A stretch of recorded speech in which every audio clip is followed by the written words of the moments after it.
Welcome, learners, to another deep dive. Today, we're grappling with a pretty big question, isn't it? Okay. What is our true place in the vast cosmos? It's a journey spanning billions of years, unimaginable distances, and, well, the answers might just surprise you. Exactly. We've gathered a stack of really incredible sources for this deep dive. And they don't just tell us new facts, they actively challenge our most ingrained beliefs, Hmm. from our ancient nomadic roots right up to the latest deep space revelations. It's a chance, I think, to get a fresh perspective on our planet, our species, and maybe where we might be headed. Yeah, we're going to unpack this fascinating story, like why we've always felt this urge to explore, and how science has repeatedly, well, knocked us off our perceived cosmic pedestal, and what stunning insights we've gained by turning our gaze outwards, only to better understand ourselves, right? So prepare for some surprising facts and maybe a few aha moments that might just change how you see everything. Let's actually start right at the beginning, our very beginnings. For 99.9% of our history, humans were hunter-gatherers, constantly on the move. Our sources highlight that our survival was utterly dependent on each other. The idea of making it on our own was as ludicrous to imagine as was settling down. It really speaks to a deep collective effort. Absolutely. That nomadic instinct, what Herman Melville so beautifully called the everlasting itch for things remote, well, it wasn't just a lifestyle choice. It was crucial for our survival. When conditions changed, resources dwindled. You moved on. You moved on. Exactly. This deep-seated drive isn't just some historical footnote, It explains these massive migrations spanning continents and oceans. Think of early humans walking from Siberia to Alaska during the last ice age, Incredible. or Indonesian Argonauts exploring the Pacific, or those amazing Ming Dynasty Chinese fleets sailing the Indian Ocean around the Cape of Good Hope long before Europeans got there. It's universal. And it's not just those grand historical movements either. There's this poignant story from the sources about Leib Gruber, a 19th century ancestor who, family lore says, fled to the New World to escape a murder charge. Later joined by his wife Kaya, they crossed oceans. I mean, just imagine that feat back then. Driven by this same ancient call to new, often really challenging lands. It shows how personal this urge can be. It does. This zest for exploration isn't limited to any one group or any one time. It's truly an endowment shared by all humans, sort of an essential element in our survival kit, crafted by natural selection. It's even what our ancestors, looking up at the night sky, recognized in the planets, those 5 bright points of light that didn't stay put like the stars, but wandered. The wanderers. Exactly. They saw themselves, in a way, reflected in these celestial wanderers. And yet, even as we saw ourselves in them, for millennia, we humans placed ourselves, and specifically our Earth, right at the immovable center of everything. That's a notion science has been working hard to dismantle, hasn't it, piece by piece, delivering a series of, well, pretty humbling demotions to our collective pride. That's right. The first big one was challenging geocentrism. Ancient philosophers like Ptolemy, Aristotle, and later the Church. They were firm. Earth was the unmoving center, period. It felt right, it looked right, it fit. It made sense intuitively. It did. But then, through sheer intellect and crucially careful observation, Copernicus and Galileo dared to challenge this. And the sources recount how the Church condemned Galileo, forced him to recant in 1633. For teaching the abominable doctrine that the Earth moved, they feared it would undermine Scripture. A huge moment. But the evidence, well, it just kept mounting, didn't it? Galileo's telescope was a total game changer. He showed Jupiter had its own moons going around it. Right, not Earth. And Venus showed phases, just like our moon, proving it orbited the sun. Undeniable proof.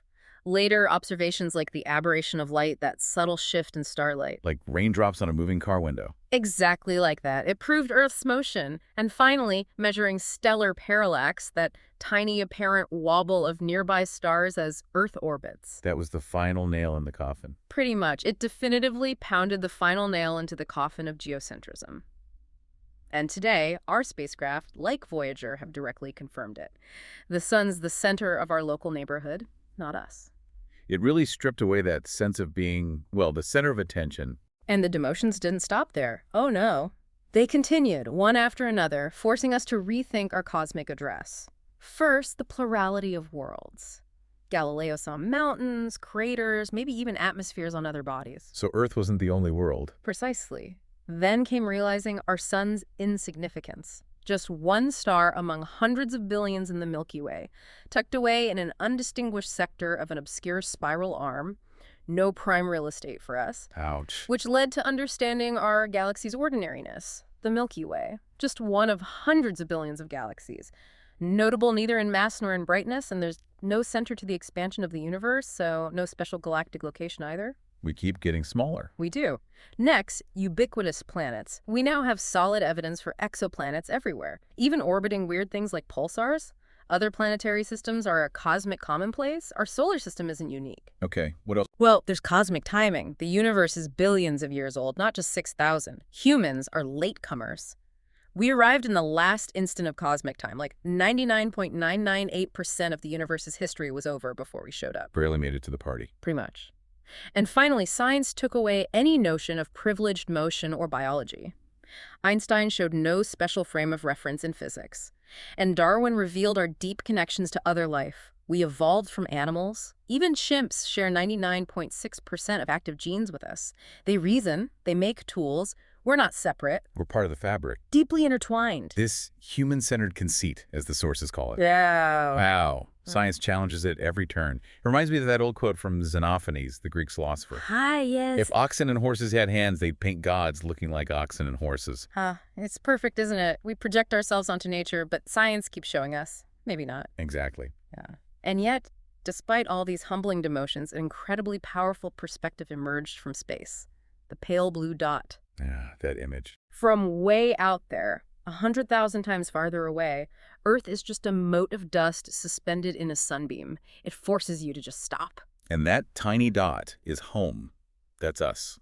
Everyone you've ever loved, everyone you know, every king, every peasant, every hero, every coward, lived out their lives right there on that lonely speck. That Voyager view just highlights our posturings, our imagined self-importance, the delusion that we have some privileged position. It's incredibly humbling. It truly is. And this alien perspective, it offers a crucial calibration test, as the sources put it. Imagine the Galileo spacecraft flying by Earth in 1990 on its way to Jupiter. Its instruments are looking for life. What does it see? At 100-meter resolution, maybe straight lines, squares, rectangles covering the land, cities like dark smudges, and looking closer, maybe streamlined multicolored beings a few meters in length, cars, right? Politely running one behind the other. Well, the dominant life form. And humans, Yeah. maybe perceived as tiny parasites just entering and exiting these dominant car beings. That's quite an image. And at night, it sees the lights outlining continents, cities, but also burn off in oil and natural gas wells. Even the Japanese squid fishing fleet lighting up the ocean. A picture of intense activity. Indeed. But the alien observer might also notice something's unmistakably gone wrong. The sources describe how these dominant organisms seem to be destroying their ozone layer and their forests, eroding their topsoil, performing massive, uncontrolled experiments on their planet's climate. Oh, dear. Which leads to this really provocative question in the material. Haven't they noticed what's happening? Are they oblivious to their fate? Are they unable to work together? Perhaps you think it's time to reassess the conjecture that there's intelligent life on Earth. Oof, that hits hard. A stark mirror held up to ourselves makes you wonder how an objective observer would categorize us. It absolutely does.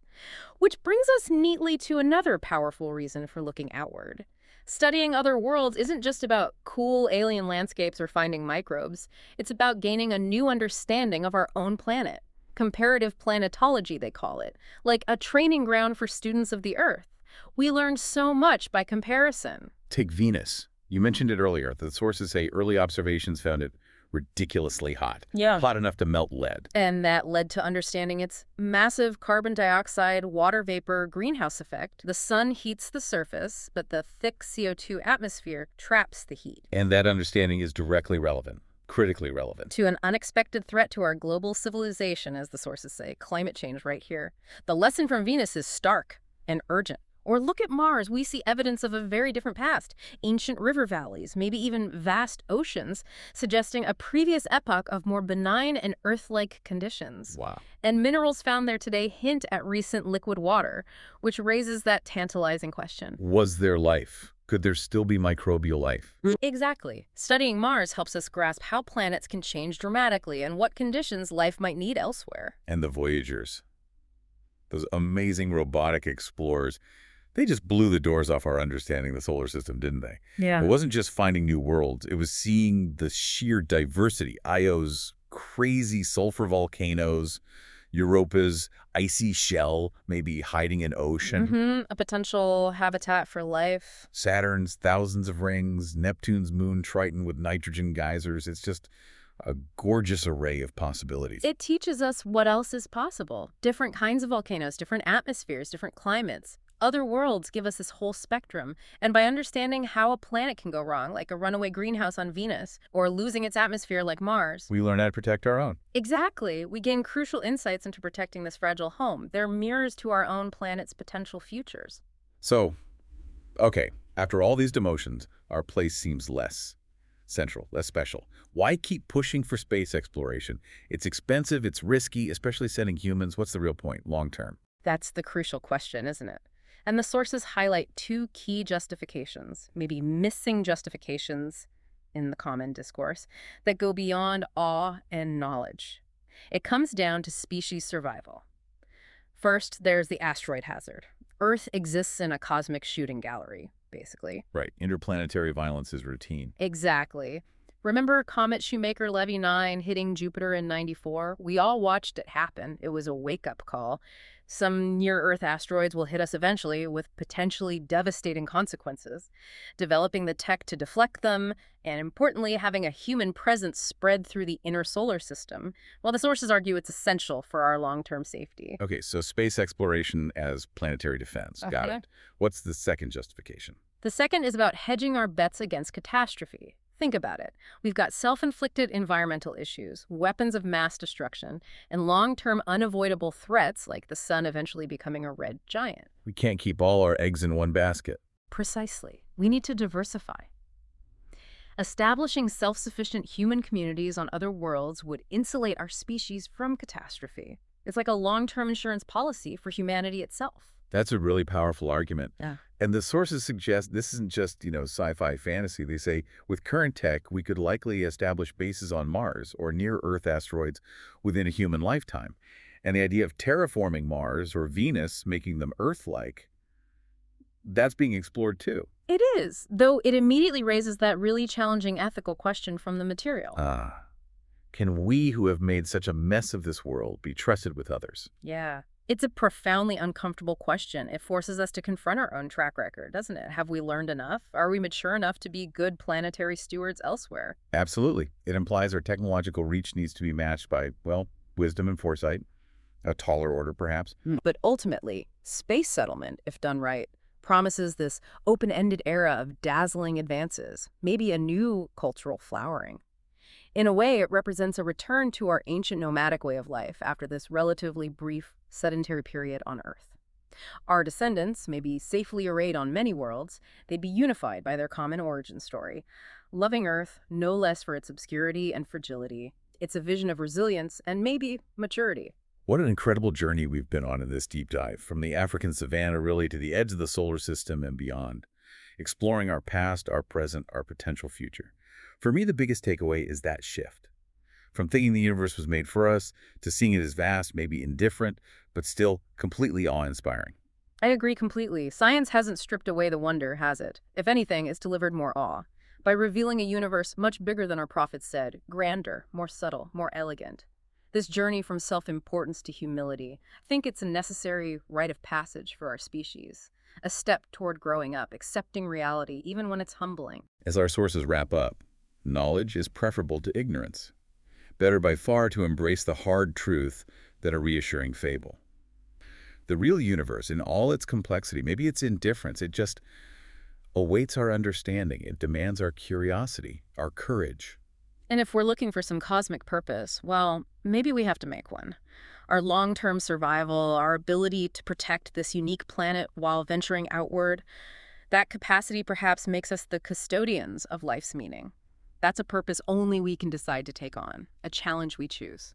That's a truly profound thought. Our quest for knowledge isn't just passive understanding, it's actively forging our own meaning in this huge cosmos. Precisely. And it leaves us maybe with the biggest question of all, doesn't it? What will we do with all this knowledge? And what will we choose to become as we perhaps inevitably spread outward to the stars? Wow, something to think about. Until our next deep dive, learners, keep looking up and keep asking questions.